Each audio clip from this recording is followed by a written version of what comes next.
പത്തനംതിട്ട ജില്ലയിൽ ശക്തമായ മഴ തുടരുന്നതിനാൽ നിയന്ത്രണങ്ങൾ ഏർപ്പെടുത്തി ജില്ലാ ഭരണകൂടം.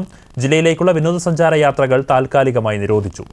ശബരിമല തീർത്ഥാടനത്തിന് നിയന്ത്രണത്തിൽ ഇളവ് അനുവദിച്ചിട്ടുണ്ട്. ശബരിമലയിലേക്ക് ദർശനത്തിനായി എത്തുന്ന തീർത്ഥാടകർ യാത്ര തുടരാമെങ്കിലും അതീവ ജാഗ്രത പാലിക്കണമെന്ന് ജില്ലാ ഭരണകൂടം നിർദ്ദേശിച്ചിട്ടുണ്ട്.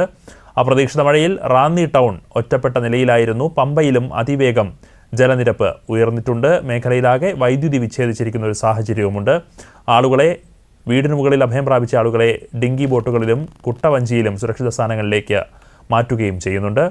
ശ്രീജി ശ്രീധർ കൂടുതൽ വിശദാംശങ്ങളുമായി ചേർന്നു. ശ്രീജി, നിരവധിയിടങ്ങളിൽ ആൾക്കാർ അകപ്പെട്ടിരിക്കുന്നുവെന്നാണ് മനസ്സിലാക്കുന്നത്. എന്തൊക്കെയാണ് പുതിയ വിവരങ്ങൾ?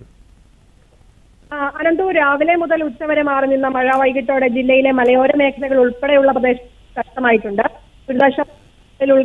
ഉള്ളവർക്ക് അവശ്യ സാധനങ്ങൾ മണ്ണിടിച്ചിലുണ്ടാകാൻ സാധ്യതയുള്ള പ്രദേശങ്ങൾ ആളുകളെ ഉൾപ്പെടെ സ്ഥലങ്ങളിലേക്ക് മാറ്റുമെന്നും തദ്ദേശ സ്ഥാപനങ്ങൾ ഉൾപ്പെടെയുള്ള ജില്ലയുടെ ചുമതലയുള്ള മന്ത്രി വിഷ്ണുനാഥ് ജില്ലയിലെ 6 താലൂക്കുകൾ തുറന്നിട്ടുണ്ട്.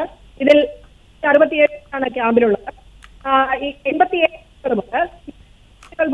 തകർത്ത് കണക്കിലെടുത്ത റാന്നി. പത്തനംതിട്ട ജില്ലയിൽ ശക്തമായ മഴയാണ്.